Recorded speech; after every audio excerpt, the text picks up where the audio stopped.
Cece Williamson. And I'm Ann Steiner. Today we are here to tell you about the greatest cooking invention since fire, microwave ovens, which are now in over 50% of the homes in America. There are more microwaves than dishwashers in homes, and they're the top-selling appliance, having surpassed sales of washers, dryers, and refrigerators. We think that microwaves are #1 because they give us back some of the precious time we've lost to our busy schedules. Microwave ovens, once a novelty, have become a necessity. Today, you are able to cook with less bother and less fuss. From cheesecakes to Cornish hens, the meals you make are delicious to eat and a breeze to prepare, especially if you know the secrets. And after today, perfect results will no longer be a mystery. As home economists, we have made microwaves our only business. Perhaps you have seen our microwave cooking column, Microscope, in the food section of your local newspaper. We travel quite a bit teaching microwave cooking classes, and what surprises us is how many people only use a small percentage of a microwave's capabilities. The things everybody seems to microwave are leftovers, water, bacon, and baked potatoes. Today, we'd like to take you beyond baked potatoes. We have also seen eating habits change all across the nation, and the microwave oven is a natural, especially for people serious about healthy cooking. Good nutrition is really important to living a healthy life, and a microwave oven can make it easy to prepare nutritious meals quickly. The recipes we will demonstrate for you have an emphasis on sound nutrition. At the end of each recipe, there will be a nutrition chart that outlines the calories, cholesterol, and other basic elements. We hope these will be valuable in helping you plan a diet that fits your lifestyle. Of course, many microwave techniques are based on conventional cooking knowledge. What we teach you today will emphasize how to get the taste of good home cooking with a minimum of time and fuss. So come on, join us. Let's get microwaving. Chicken is one of our favorite family entrees to prepare, and it's fast becoming a favorite of everyone's. We're going to share with you today how you can easily and quickly prepare in your microwave oven a healthy entree dish. Cece, we're going to first of all need to weigh our chicken because the label fell off at the grocery store. So we see that we have almost 2.5 pounds of chicken that we're going to be preparing. We've already thawed our chicken, but perhaps you need to thaw your chicken before preparing it. We're going to remove the shrink wrap that comes from the grocery store, and we would recommend that you also take the chicken pieces off of the foam insulated tray that it comes packaged upon. This way we're going to more efficiently be able to defrost our chicken. We are then going to recommend that we skin the chicken because we can certainly cut down the calories. We will have approximately 50 fewer calories per serving if we remove the skin from our chicken. And I found it's really helpful if I can get a paper towel in hand before I start to skin the chicken. You know, one of the reasons that we take the shrink wrap off of the packaging from the store is that shrink wrap that the butchers use contains PVC or polyvinyl chloride. This is a storage wrap, and it's not made to cook with, either in the microwave or any other kind of oven. And the reason we take the foam tray off the chicken is that it's just like an ice bucket. You know, when you have a party, you put ice in an ice bucket to keep it frozen. But if you're trying to defrost chicken, you don't want to put it in an ice bucket because it will hinder the defrosting of it. So that's one reason we remove all the packaging when we're defrosting chicken. Whenever we cook the chicken in the microwave, it's helpful. We can have our pieces be uniform size. So we connect the thigh and the drumstick, then leaving them joined together. And if we're using a breast, then we recommend cutting the breast. We have two halves rather than an entire. We've got a wing here, and this little thin part is going to cook too fast in the microwave oven. So I'm going to tuck it beneath and we're going to have a neat little package of chicken. Now, coating is something that I make up in quantity and do it in a bag so that I can keep it stored in the freezer at all times. First of all, we'll put in some cornflake crumbs, and then we have some seasoned breadcrumbs.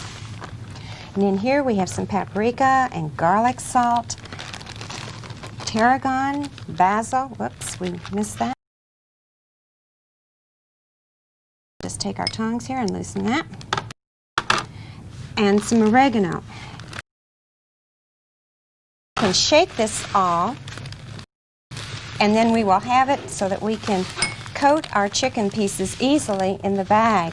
You know, this is really nice to be able to use our own homemade mix, because in the commercially prepared ones we sometimes have some additives that we don't know what they really are, and we also have salt and sugar. So we're going to be able to have what we feel are going to be a more nutritious coating by making our own, and you know exactly what you're putting in it.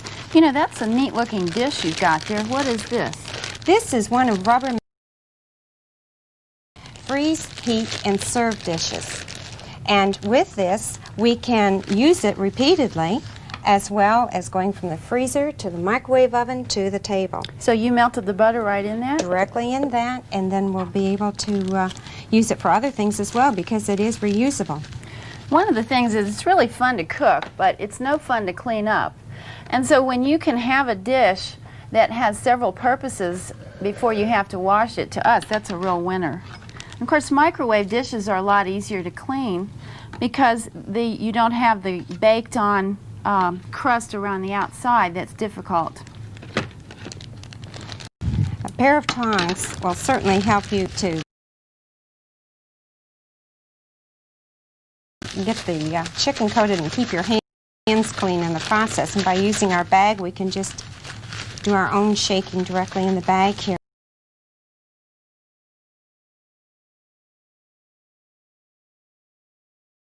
Now, how much did you say this chicken weighed when we were weighing it? We had just about 2.5 pounds, but we have to remember that when we have skinned the chicken, we're going to have less weight. So we need to weigh our chicken after we have skinned it. When you're microwaving poultry, you calculate the cooking time at 6 to 7 minutes per pound of poultry. And this is true if you're doing chicken or Cornish hens or turkey or even a duck. And but it is important to weigh it after you remove the skin. When you remove the skin, that reduces the amount of fat in the chicken by 50%. And so that's really where most of the fat in the chicken is. So if you're trying to eat healthy, you should always skin the chicken before eating it. For cooking our chicken, we recommend covering it with wax paper. This is going to hold in the heat, but we're not going to have droplets of moisture dripping down onto our crumb coating. And we're using a rack because this is going to elevate the chicken pieces and give a more uniform, crispy texture to the exterior coating. So we will cover this, and we have approximately 2 pounds of prepared chicken pieces that we're going to microwave. Cece is going to place it in the microwave, allowing 6 minutes per pound on high. Poultry is tender, and we can cook it on high power very effectively. I think probably in a few minutes we can see our finished product.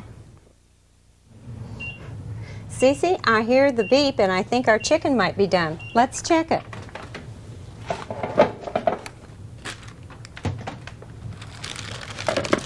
Ooh, that looks good. It really does. But we're going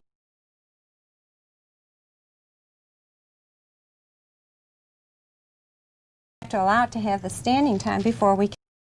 And we would recommend that we use 1/3 of the cooking time, and you touched in 12 minutes. So we're going to have to allow 4 minutes of standing before we can test our chicken for complete doneness. One reason it's important to allow foods to stand after they come out of the microwave oven is that when microwaves cook food, they stimulate the molecules to vibrate very rapidly against each other. and that makes friction, just as when you rub your hands together. So after you take the food out of the microwave oven, it continues to cook because these molecules don't just stop on a dime. They continue to vibrate, and this creates heat. So rather than cut into the chicken right now, we would wait for the standing time and then cut into it to see if it's done.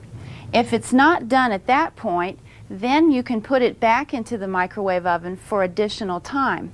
But if you cut into the chicken right when the buzzer beeps, you're going to let a lot of steam and carryover heat escape, and then it probably won't get done the way it's supposed to.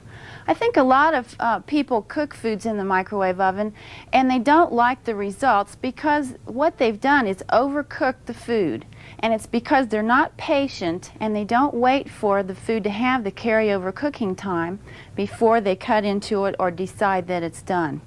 So let's just pretend that we've had the carryover cooking time, and at this point we can move it to a lovely serving platter here, and maybe could put some garnishes on there. And this is a really quick family meal with a lot less calories since we took the skin off. One of the things when you're having the standing time, make sure that your chicken rack is not placed in the direct line of the air conditioning vent, because it will cool down so quickly that it won't allow the food to have that natural carryover cooking time. And we're arranging our chicken pieces actually on this platter as we did on our meat rack for cooking, in that we're having the thicker, more meaty portions to the outer edges, and for instance the handle of the drumstick to the inner edges, because the microwave energy is going to penetrate the food from the outer edges to the inside. I guess a lot of things that you do in microwave cooking get automatic after a while, and if you just practice a new recipe every day, pretty soon you will do things as automatically as someone who's been cooking for many years in the microwave oven. This particular recipe is from the first book that Ann and I wrote, and it's called Microwave Know-How. We hope that you'll like this recipe and that we will have given you some know-how in your own kitchens.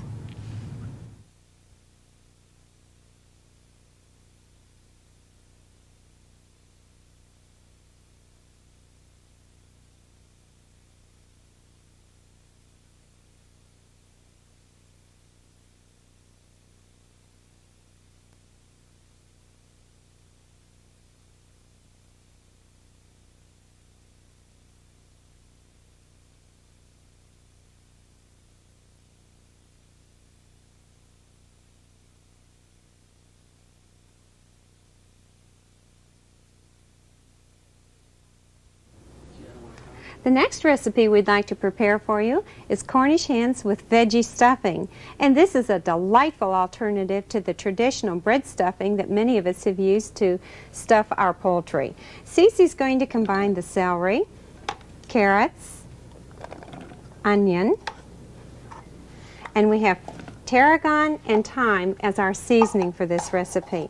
While she's mixing that, I'm going to go ahead and get our Cornish hen prepared.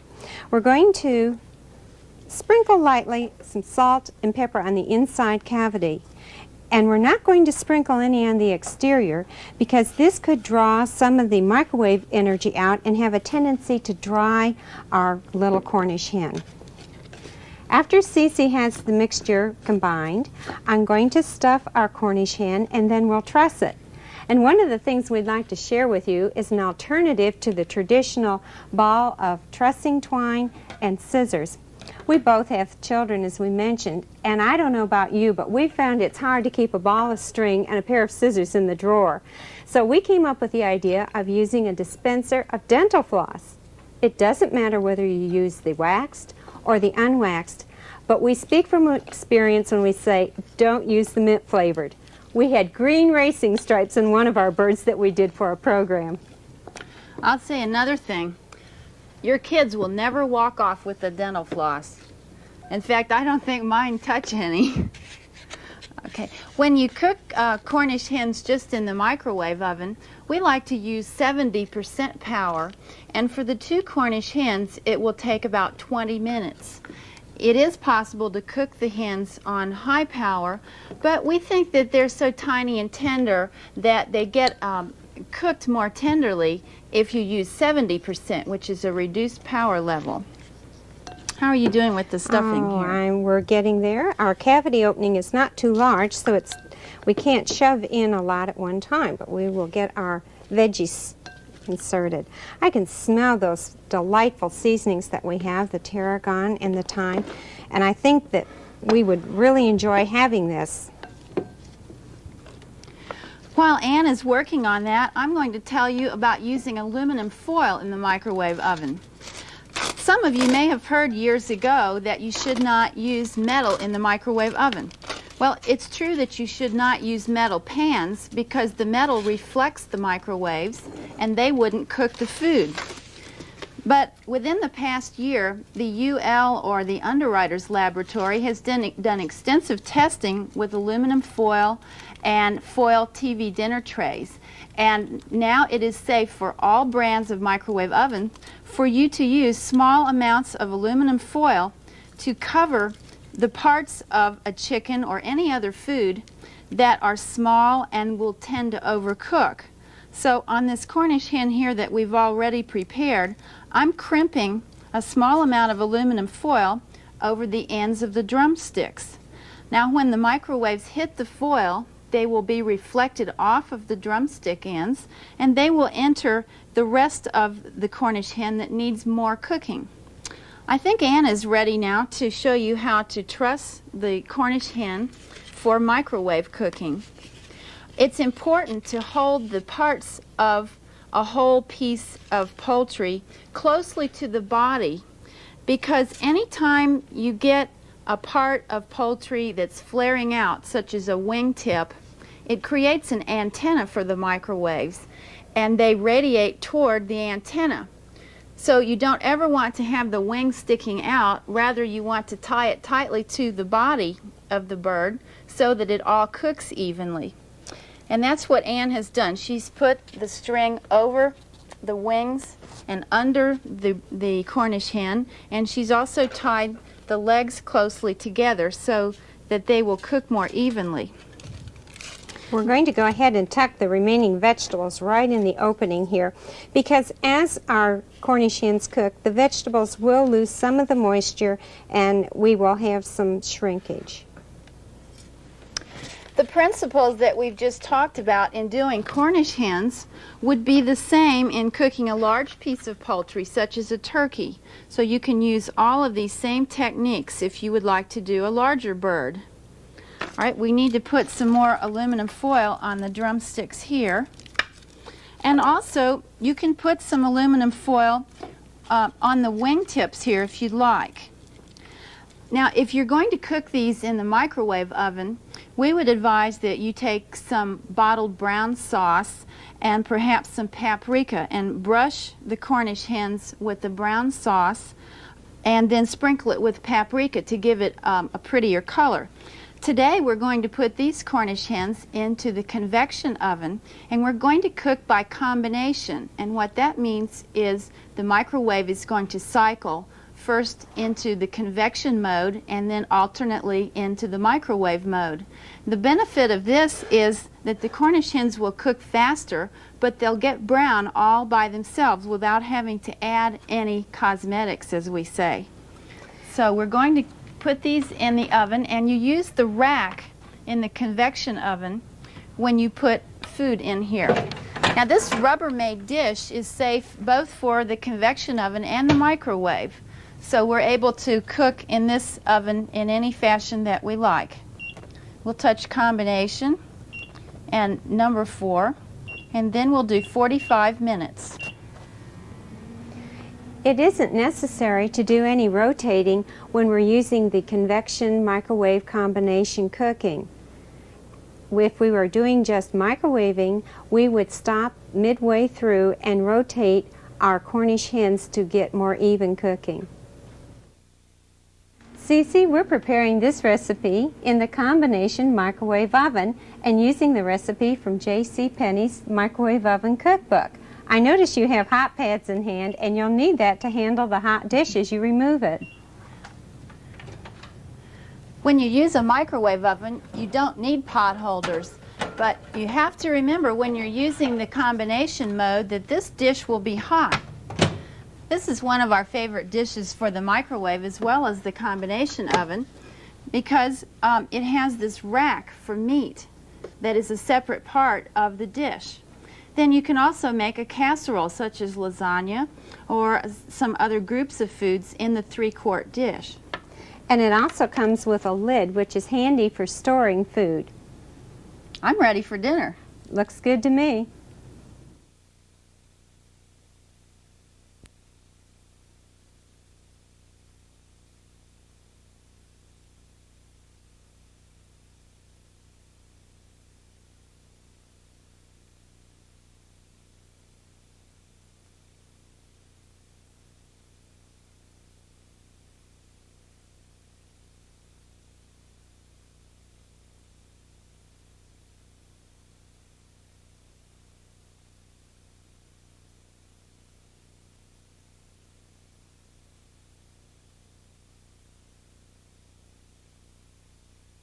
Combination microwave convection ovens like this full-size unit from JCPenney offer the best of both worlds, the speed of microwave cooking with the traditional qualities of conventionally cooked food.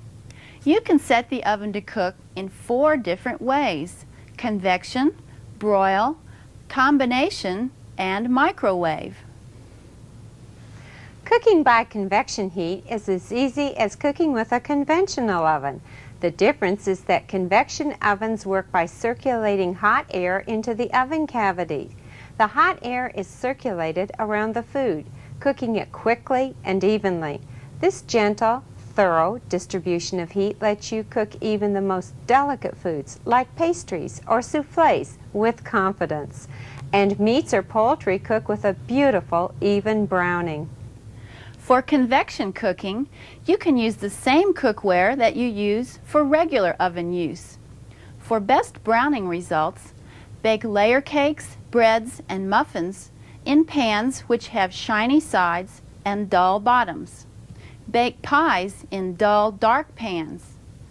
Bake cookies on a shiny cookie sheet with low sides. Bake angel food and sponge cakes in an ungreased 10 by 4-inch tube pan. Combination cooking needs cookware which is heat and microwave oven safe.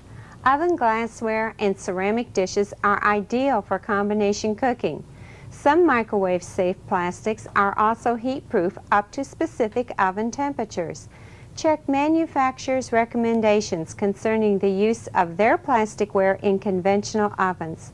Just remember, cookware, as well as the oven, will get hot in a convection combination oven. You'll need pot holders to handle the cookware, just as you do with regular ovens. Cooking time for combination cooking is generally 1/3 to 1/2 the time of conventional cooking. You'll be cooking smarter and faster with a combination oven. We've never met anyone who doesn't like lasagna, but there aren't any of us that like to cook these noodles to make the lasagna. Today we're going to share with you a way that you're going to be able to prepare your lasagna and not have to cook a noodle before layering it. We're going to use prepared spaghetti sauce in making ours because this is a quick way to do it. If you would like, you could use 1 quart of your own homemade spaghetti sauce in lieu of the prepared. Cece is pouring our spaghetti sauce into our 2-quart batter bowl. And then to get all of the ingredients out, she's going to pour some of the wine into the jars, replace the lid, give it a little shake, and then pour it in with the rest of our spaghetti sauce. She'll do this with each of our jars. You know, this also comes in the low sodium variety as well as just the regular spaghetti sauce. Okay, Cece, now we're going to add our nutmeg and our garlic powder and combine this with the spaghetti sauce and wine. We like to use the wine for the flavoring that it gives in this dish, but perhaps you choose not to, and you could substitute water in lieu of it. But remember that the alcohol is actually going to evaporate during the cooking process. Cece is going to place this in the microwave oven after she has covered it with plastic wrap. The reason we're using plastic wrap, this holds in the maximum amount of heat and moisture and will help speed the heating of this prepared spaghetti sauce. We're going to microwave this on high for 6 minutes. The reason we want to start with our sauce hot, this is going to help our noodles to begin cooking better. Cece, while our spaghetti sauce is getting ready, the next thing we need to do is get our spinach ready. This is really going to be healthy lasagna because we're going to have a vegetarian lasagna made with spinach. We have already cooked our packages of spinach, and you'll note that we still have them in the cardboard cartons. Since these came with a foil wrapper, we needed to remove the wrapper before we placed them in the microwave oven. But we did not open the packaging, and you'll notice that it certainly wasn't airtight, that it has loosened upon cooking. We now have it cool enough that we can handle it, and Cece and I will each squeeze one of the packages to remove as much of the moisture as we can from our chopped spinach. Also, when we're using recipes that call for chopped broccoli, we'd use the same procedure. You know, a lot of these 10-ounce boxes are covered with wax paper. In that case, you do not need to remove the wax paper before microwaving it, but you do need to put it on a paper plate or a paper towel in the microwave oven, because on the wrapper there's printing ink. And if you place it directly on the floor of the microwave oven, you might be reading directions for chopped spinach on the floor of your oven for the next couple of years. Now, this juice that was cooked from the spinach is very nutritious, and you could save this in a jar to use in a soup later on. But we don't need it for this recipe, so we're going to remove it. Cece, I believe our sauce mixture might be ready for us to continue with the preparation of our lasagna.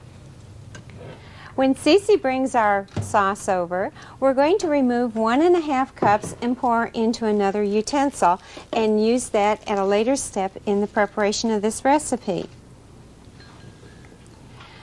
After she has removed the 1½ cups of sauce, we're then going to add the chopped packages of spinach, and we will continue mixing that with the sauce that remains in our batter bowl. I think we need just a little bit more. One of the great things about these mixing bowls is that they also have measurements along the side so that you can see how much you're pouring in there. You know, a lot of people pick up a measuring cup in the air like this and they say, oh yeah, that's a ½ cup. Okay. The correct way to measure in a measuring cup is to do a deep knee bend, which also exercises your thigh muscles, and see where the level of the liquid is.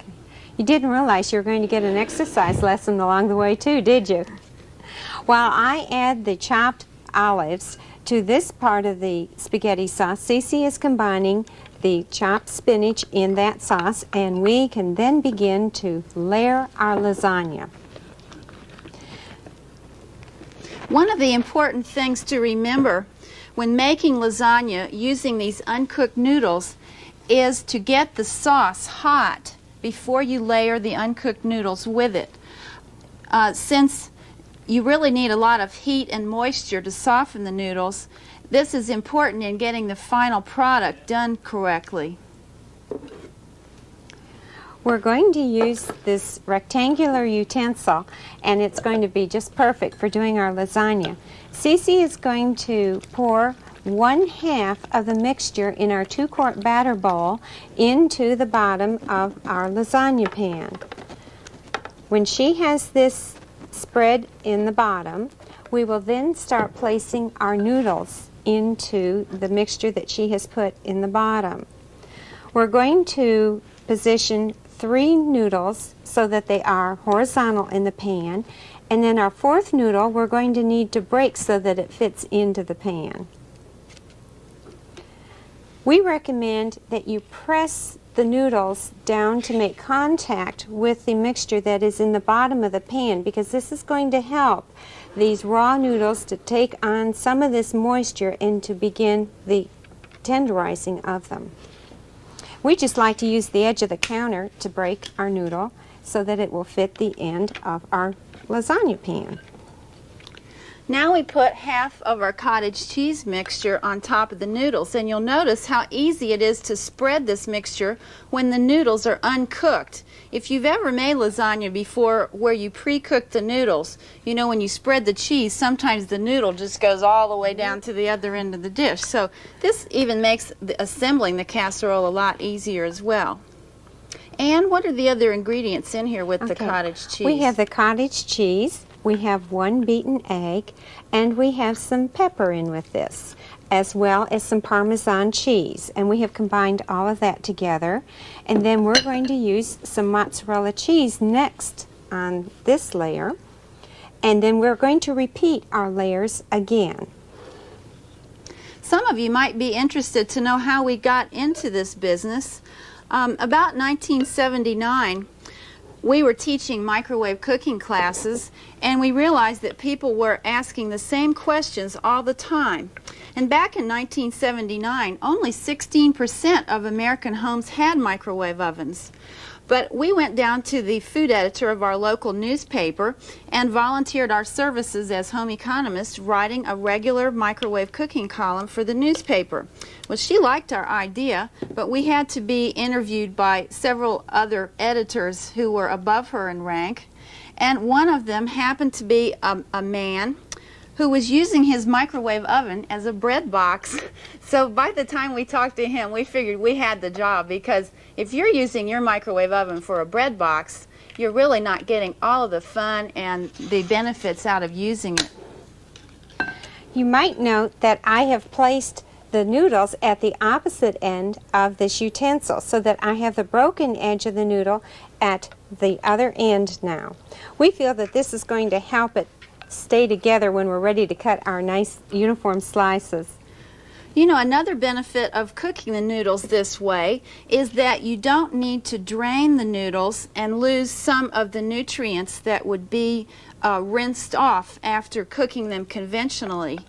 And of course, in Texas where we live, it's so hot all the time that if you cook the noodles in a big 3-quart pot of boiling water, it would just heat up your kitchen so much that air conditioning bills would be sky high. So that's another benefit of putting the uncooked noodles in the dish. Research has shown that many people are eating more of the complex carbohydrates, and pasta is a wonderful complex carbohydrate to be including in our meals, and this is especially helpful for those of you who are runners. We now are pouring the remaining 1/2 cup of prepared sauce that has the chopped dark olives in it over the top, and we'll spread this out, and then we're going to cover this. This is crucial to this recipe because we want to hold in the maximum amount of heat and moisture to help tenderize those noodles. The success of this recipe depends on covering it tightly with a good lid or heavy-duty plastic wrap. This 3-quart Rubbermaid dish that we're using has this wonderful lid that can go right on top. And if you have leftovers, it's also handy to keep the lid over it in the refrigerator. It's time to cook our lasagna. We'll put this in and start it out on high power. After it has cooked for 5 minutes on high, we will then reduce it to 70% of power.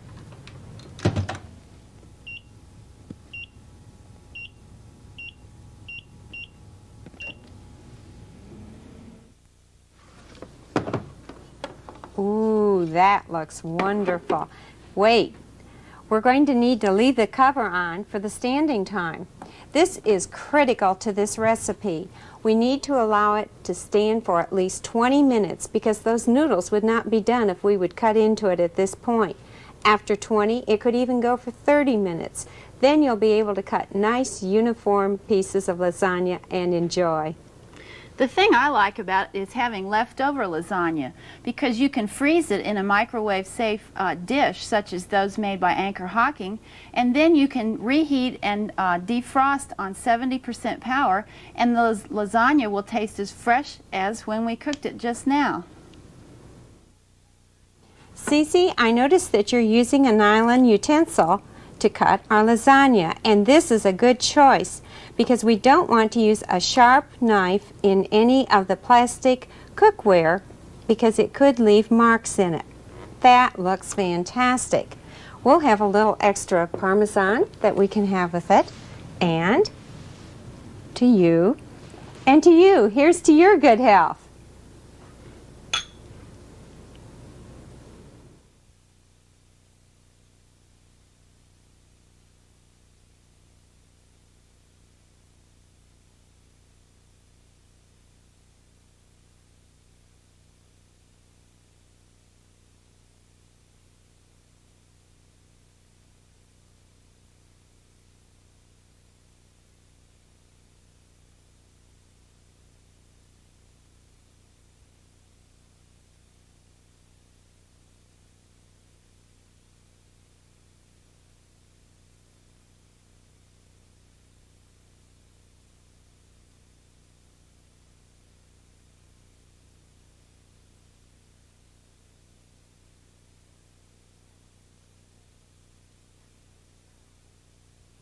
It's time to prepare our catch of the day, and we've chosen to fix healthy halibut. However, if the halibut is not readily available for you, you could substitute flounder fillets. In cooking, there are two words that a lot of people get confused. The word that we use in describing fish is spelled F-I-L-L-E-T, and it should be pronounced fillet. If you're speaking about meat cookery, the French word F-I-L-E-T, it's pronounced filet, and that's the proper way to talk about a fillet of beef. So you can maybe tell some of your friends, if they're saying it wrong, that it's fish fillets. This recipe that we're doing today is from the American Heart Association, and I converted it for our third cookbook, which is for men only. What we've already done is cook the vegetables that are going on top of the fish fillets for 3 minutes. And Ann is adding the pimentos and the parsley now. Cece, you'll note that when I removed the plastic wrap, I pulled the wrap back toward myself so that the steam could go out from the front so that we would not end up with a steam burn. We're going to recover and let this stand for just a few minutes while we finish preparing our halibut.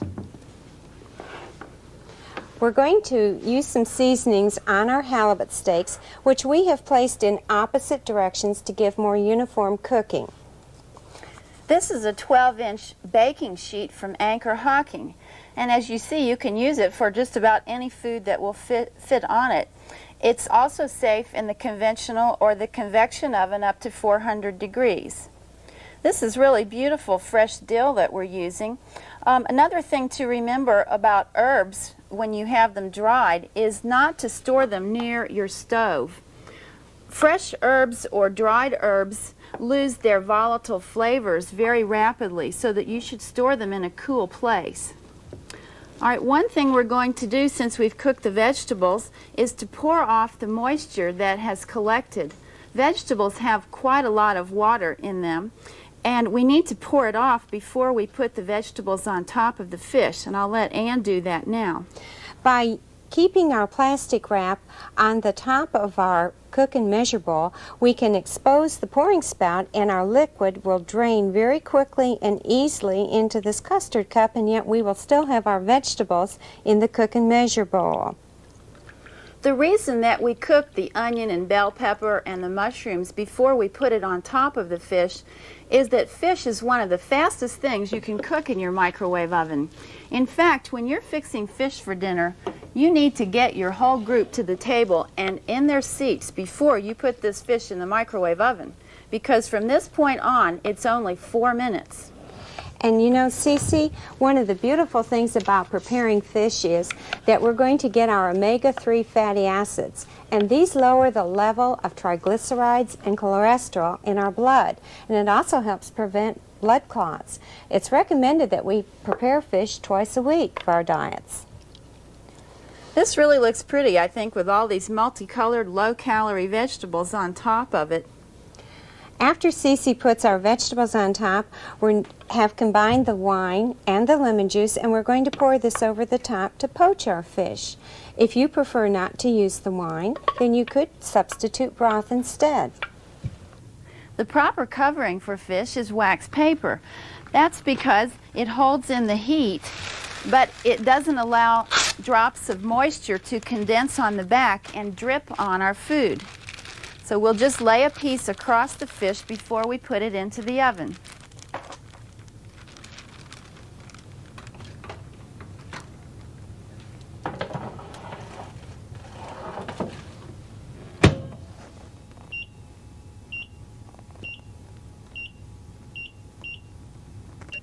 In checking for the doneness of our fish, the National Fisheries Institute recommends that the fish not flake completely for our test of doneness. If we've done this, it's gone too far. The fish should still have some translucency to it because it will continue to cook as it comes to the table.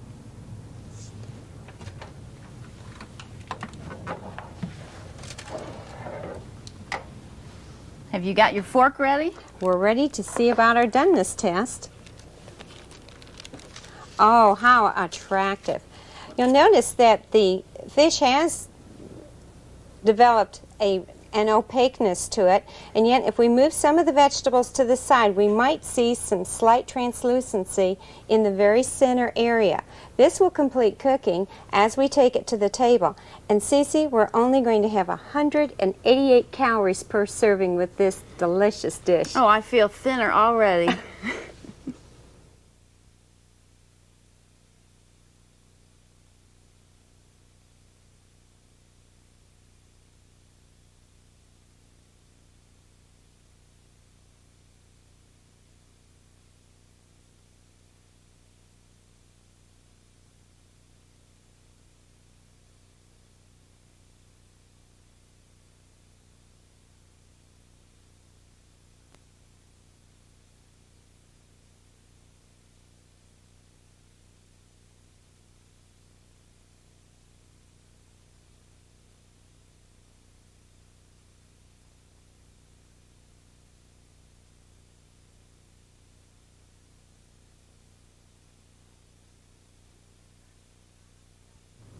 You wouldn't try to run an office without a telephone or typewriter, would you? By the same token, would you microwave without the proper utensils? Many people do, but not having the right dishes definitely limits the success of recipes. There are certain essentials needed in every kitchen. First, check the cookware you already have in your kitchen to see which are microwave safe. Remember that metal reflects microwaves, so metal pans should not be used in a microwave oven. If you're not sure whether your other cookware is safe to use, here's how to find out. Put one empty piece of cookware into the oven. Fill a 1-cup glass measure with cool water and put it in the oven so that it isn't touching the cookware to be tested. Turn the microwave on high for 1.5 minutes. If the water is warm and the cookware you're testing is cool, then it is safe to use in your microwave oven. But if the cookware is warm, it is not microwave safe. You'll probably find lots of cookware in your kitchen that are microwave safe. But you'll also need some new cookware, specifically designed for microwave use. Here are some special microwave cookware pieces we can't live without because they can be used to cook many types of food and are easy to clean. You can also use many of them in a conventional oven. Take this plastic colander. It's a wonderful example of the Rubbermaid set. We use the colander for cooking ground meats so that the fat can drain through the holes. It is also useful for washing vegetables and draining spaghetti. The colander is part of this 7-piece set of Rubbermaid cookware that stacks together for easy storage in less than 7 inches of space. It contains 2 casseroles, a 3-quart, and a 1-quart, which can hold most any recipe. The set also includes a lid which fits the casseroles, and it has 2 covers for refrigerator or freezer storage. Also from Rubbermaid is this 3-quart rectangular dish with meat rack and cover. It's great for cooking meat, fish, poultry, lasagna, and cakes. You can't make a big batch of spaghetti sauce, soup, or stew without one of these 3-quart versatility pans from Anchor Hocking. I was born in Texas, so I also make lots of chili in mine. Now the next piece just may get more use than any other piece of microwave cookware. This cook and measure bowl from Rubbermaid can be used for measuring, mixing, and microwaving. It has a handy pouring spout and a handle which always stays cool. Another piece of cookware you're likely to use every day is this Rubbermaid bacon and meat rack. Besides cooking meat, it's great for reheating sandwiches or melting cheese on top, heating frozen pizza, or for cooking several small items at once. For microwave baking, these Anchor Hocking utensils can't be beat. Besides baking cakes, this fluted 2-pan can also be used for meatloaf, cornbread, making a fresh vegetable wreath, or a rice ring. It holds 3.5 quarts. Anchor Hocking also makes a smaller ring pan, which holds 8 cups and can be used for a smaller quantity of the same foods. A 2-pan is ideal for microwaving because it helps the food cook faster and more evenly. Anchor Hocking's muffin pan can also poach eggs, make miniature cheesecakes, or individual portions of many other foods. Remember to line each compartment with cupcake liners when making baked goods before putting the batter in. This 12-inch baking sheet made by Anchor Hocking has multiple uses. You can make individual appetizers on it, microwave groups of food, or make desserts such as granola bars, which are a nutritious treat. Most of these utensils are also safe to use in a conventional or convection oven up to 400 degrees. It's always smart to have cookware that can do double duty. After you've cooked all this great food in your microwave oven, it's handy to have microwave-safe storage containers for the leftovers. These freeze, heat, and serve dishes made by Anchor Hocking are perfect. They come in assorted sizes for small or large servings. Besides making it easy to reheat leftovers, they can also be used for primary cooking of small amounts of food.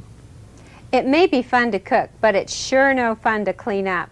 One of the best things about microwave cookware is that it's so easy to clean. That's because this cookware from Microwave is designed with no stick properties for easy cleanup.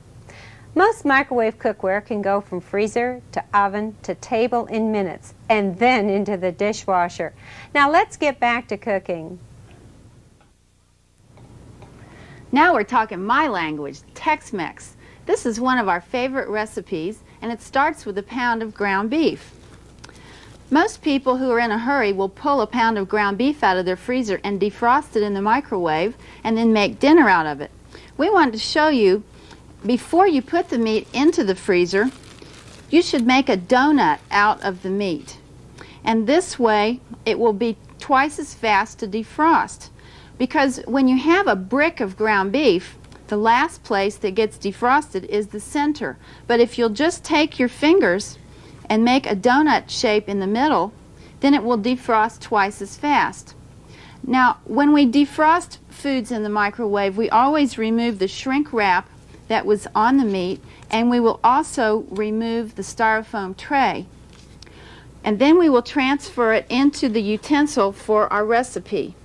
Now, if this were frozen ground beef, what we would do is either defrost it with the auto defrost on the Penny's oven, or you can use our speedy method, which would be to microwave it 1 minute on high and then scrape off all the meat that has defrosted and remove it from the microwave. Then we put the remaining chunk back in 1 more minute on high and scrape it again. And after about 3 minutes on high power, you'd have this whole donut of frozen ground beef defrosted. Now, this is already defrosted, so what we're going to do is break up the meat in this utensil by Rubbermaid, which is a colander. This utensil has holes in the bottom, just like a vegetable strainer. And the beauty of this piece is that as the ground beef cooks, the fat will drain out the holes in the bottom. Now, the fat in a pound of ground beef is about 400 to 500 calories. So if you are draining off the ground beef when you cook it, you're saving all of that saturated fat. All right, we're breaking up the ground beef so that it will cook more evenly. We don't want to have meatloaf here. And if you leave it in a chunk, it will cook together. It will clump together and it won't be separate ground beef. Now, on top of the ground beef, we will put our bell peppers, and we'll put our onions, and also the celery. Now, we don't stir this in with the meat right now. The first thing we're going to do is microwave it on high for 3 minutes. And we'll let Ann put this in the oven for us. Okay.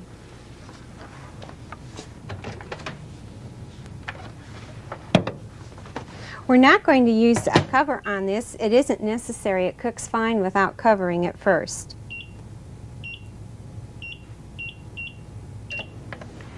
One of the beauties of using this type of combination utensil is that actually our colander is suspended over the utensil that is beneath it. You wouldn't want to set a colander into a glass pie plate, for instance, because as the fat would drain through the holes, it could actually come back up through the holes, and we heard of one lady who had the bottom of her colander burn out. But if you would use a combination such as which Rubbermaid is designed, you wouldn't have that problem. One of the things we like to do is to saute the onion and celery and green pepper at the same time with our ground beef, and I hear us at the halfway point, Cece. Okay. One thing you have to do is stir the ground beef after half of the cooking, because if you don't, it will all cook together in one clump of meat. The other reason we stir it is to redistribute the cooked portions with the uncooked portions. As you can see, this that I'm bringing up right in the center of the casserole is really raw, whereas some of the rest of this around the outside, do you see how brown this is starting to get? Now, if you don't stir this together, you'll end up with it, some of it very hard and chewy, and the rest of it will still be undercooked. All right, we're going to put this back in the oven for the final 3 minutes, and then we'll assemble the sauce. One of the things that we like to do with doing our sauteing of the vegetables this way is that we think of allowing 1 additional minute per cup of vegetables on top of the ground beef. It takes 5 minutes to saute 1 pound of ground beef, and by adding 1 cup of chopped vegetables, we're going to allow 6 minutes on high to cook it. Okay, let's put this back in the oven. The other thing you can do when you saute vegetables in the microwave to save calories is that you don't use butter or margarine to saute the vegetables. In this case, we're doing it simultaneously with the cooking of the meat. But if you want to cook bell pepper, onion, and celery for some other recipe, then you can just put it in a measuring cup and cover it with plastic wrap, and it will cook in its own moisture. So that's another way of eliminating a lot of the calories that we Americans get in fat every day. Cece, I hear the beep. Let's check our meat mixture and see if it's ready to combine with the rest of the ingredients for our recipe. When you're cooking ground beef, the way to tell that it's all done is to stir it, because when it first comes out of the microwave oven, it's still going to have a little pink here and there. And as you can see, some of the meat is already brown. So what we will do is stir it to break up the chunks of meat, and as we stir it, the carryover cooking time that happens after the food comes out of the microwave oven will finish cooking those small pieces of meat that were pink before. Now I think you can see that there's no more pink left, and so we know that this meat is done. Now Ann is going to show you the real beauty of this pan. We're going to place our colander on some folded paper toweling because there is some grease on the bottom. And then we'll be able to pour the grease that has collected in the bottom of our utensil and dispose of this readily. This is the fat we were talking about that will save you 500 calories in a pound of ground beef. And as you can see, this is a 6-ounce custard cup, and there's about 4 ounces of grease and other collected liquids from the ground beef. Now, because we don't like to spend a lot of time in the kitchen cleaning, we're going to use the same utensil that was under the colander to finish the recipe. So what we do is transfer the cooked meat from the colander into the same casserole that was underneath. That way, the only thing that we have to wash is the colander and then the utensil from the finished recipe. And Cece, I found it's helpful if I can take my dish brush and just quickly put it under the faucet to get any particles of the meat that might be perhaps caught in the openings on the colander. Now this is where Ann and I have our biggest fights, because I'm a native Texan and Ann is originally from Ohio. And this recipe calls for 2 to 4 teaspoons of chili powder. And of course, I always want the 4 teaspoons, and Ann always wants the 2 teaspoons, so we usually settle on 3 teaspoons of chili powder. But if you're making this recipe, you can decide how hot to make it by using a different amount of the chili powder. Another ingredient in this recipe is a can of tomato paste. Now, if you look in the grocery store, you may see some tomato paste that says no salt added. If you can find that kind of tomato paste, it has only 170 milligrams of sodium in the whole can. This can that we have here is regular tomato paste. Instead of 170 milligrams of sodium, it has 2,070 grams of sodium. And that is really a lot. Now we're going to show you a neat trick how to get the tomato paste out of the can without a rubber scraper. What you do is you open one lid with the can opener and then open the bottom lid. And then to get the tomato paste out, you just push down on the other end and zip, it all comes out of the can. Now the only other problem you have here is that the recipe also calls for a can of water. And your problem is now you don't have a can anymore, you've got an empty cylinder. So in that case, if you go back to your high school fractions, you know that a 6-ounce can of water would be 3/4 cup. So that's what we have measured out here. And we're going to pour that into the recipe. Now after we stir this mixture together, we put it back in the microwave oven for 6 minutes, and then we'll show you how to eat your hat and make the super sombrero supper. We're going to cover this dish because it will help hold in the maximum amount of heat and moisture to finish cooking it. You'll notice that the lid I'm holding has an indentation, and this is a steam escape, or if you're using a temperature probe for a recipe, your temperature probe could be inserted into the casserole through this opening. However, we want to be careful in the placement of the lid so that it is directed away from the handles. You'll note that I have the opening to the front so that when I remove the hot dish from the microwave oven, I'm not going to have steam coming out toward one of the handles and possibly burn myself. All right, Ann, let's put it in the oven for 3 minutes, then we'll stir it once, and then we'll do 3 more minutes, and we'll be ready to assemble our super sombrero supper for you.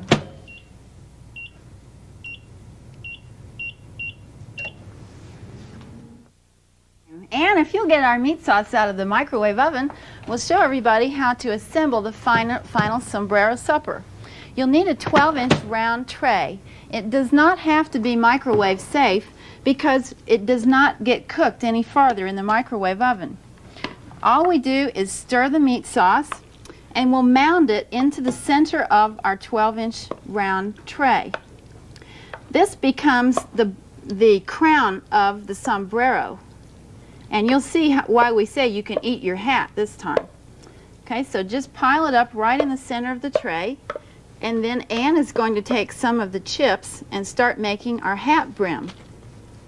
You know, Cece, I like to prepare this when I know that we're going to have all of our family at the table for the dinner, but sometimes with the various schedules we have, we can't all sit down at the same time, and so we let each family member assemble his or her own sombrero.